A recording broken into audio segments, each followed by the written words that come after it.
और आइए editors take में अनिल जी से समझते हैं लगातार दूसरे दिन और हफ्ते के आखिरी कारोबारी दिन बाजार में दमदार एक्शन की वजह।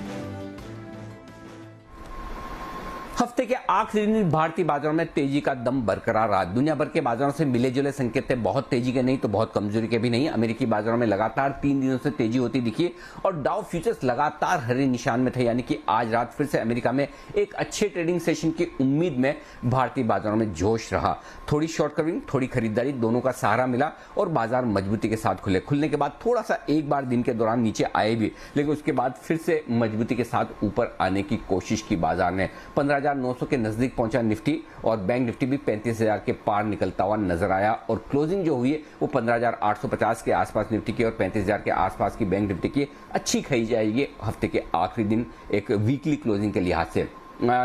कुल मिलाकर ये कह सकते हैं कि कल तक तो काफी शॉर्ट कवरिंग का सहारा था, लेकिन आज जो बाजार में खरीदारी हुई और दिन में डिप आने के बाद जो बाजार बढ़े हैं और दिन के हाई पॉइंट की तरफ पहुंचे, ये बाजार की ताकत दिखा रहा है और फ्रेश खरीदारी भी। और इस खरीदारी के पीछे कुछ कारण है, वो बहुत ही इंटरेस्टिंग है। ये ग्लोबल कारणों के साथ साथ हमारे लोकल रीजन है। खास तौर से बढ़ने वालों में वो शेयर थे जिनके नतीजे आने वाले हैं। मसलन बैंक्स में आईसीआईसीआई बैंक के शनिवार को नतीजे, सोमवार को एक्सिस और कोटक बैंक के नतीजे, इनके दम पर तेजी हुई। आईटीसी के नतीजे शनिवार को आने वाले हैं, तो अच्छे नतीजों की उम्मीद में बाजार में आज जोश रहा। मिड कैप और स्मॉल कैप शेयरों में भी अच्छी खरीदारी देखने को मिली और वहां पर भी तेजी बनती नजर आई। जोमेटो की दमदार लिस्टिंग ने भी बाजार के सेंटीमेंट को थोड़ा सुधारने का काम किया। मेटल्स जो अब तक पिटे हुए थे वहां पर अच्छी तेजी बन गई, तो मेटल शेयरों से भी अच्छी रिकवरी आती दिखी। इससे बाजार का मूड माहौल ठीक होता हुआ दिखा। तो ओवरऑल कह सकते हैं कि एक दिन की छुट्टी के बाद जो गुरुवार और शुक्रवार दोनों ट्रेडिंग सेशन आपको मिले, वहां पर पूरे के पूरे नुकसान की भरपाई होती हुई दिखी और बाजारों ने एक अच्छा प्रदर्शन किया और बढ़िया क्लोजिंग आज देखने को मिली।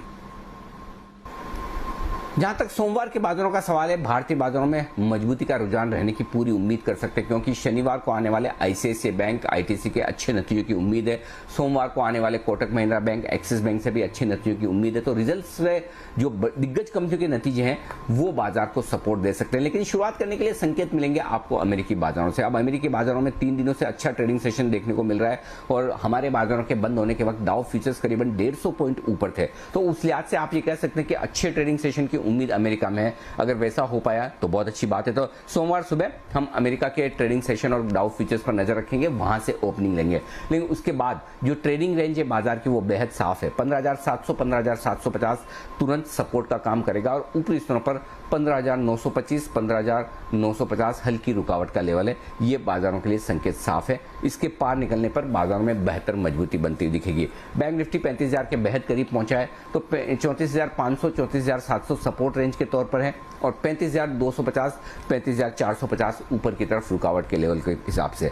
अब कैश मार्केट के स्टॉक्स में नजर रखिए। यहां पर स्टॉक स्पेसिफिक एक्शन भरपूर रहने की संभावना है, क्योंकि रिजल्ट सीजन बड़ा तेजी से आगे बढ़ता हुआ दिख रहा है और अगले हफ्ते न सिर्फ वायदा कारोबार की मंथली एक्सपायरी है, बल्कि ढेर सारे आपके रिजल्ट्स भी आते हुए दिखेंगे और इन रिजल्ट्स के दम पर स्टॉक्स और सेक्टर स्पेसिफिक एक्शन काफी भरपूर रहेगा और वहीं पर आप सबको फोकस भी करना चाहिए।